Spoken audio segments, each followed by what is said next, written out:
विविध वैद्यकीय सेवेसाठी जनकल्याण मल्टी स्पेशालिटी हॉस्पिटल 100 कोटी रोड समोर श्री मलंगगड रोड कल्याण पूर्व। Hospital vacancy RMO, receptionist, nursing, ward boy and ward मावशी। पुन्हा एकदा भीषण अपघात झालाय, 5 जण मेले, 2 जण गंभीर जखमी आहेत। त्याच पुलाच्या ठिकाणी तीच जागा, काय सांगाल? बघा, हाच तो पूल आहे की ज्यासाठी आम्ही आंदोलन केलं आणि इथं इंजिनियरला बांधला होता। 1.5 महिना आम्हाला प्रशासनाने जेलमध्ये टाकलं।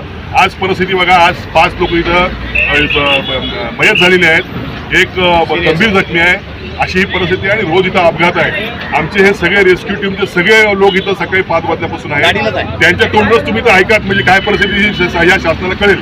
सकाळी मी इथं 5:30 वाजता बरोबर आलो। इथं अशी आहे की खाली जायला जागा नाही आहे, क्रेनशिवाय पर्याय नाही। आणि आतमध्ये जे प्रवास होते 6 ते 7 जण होते, ते अडकलेले होते। शेवटीला क्रेन बोलवायला लागली, त्यानंतर बाकीचे सगळे, नंतर मग पब्लिक आले। क्रेनच्या साहाय्याने पहिले गाडीवरती घेऊन नंतर मग पोड्या काढल्या। ज्यावेळी परिस्थिती होती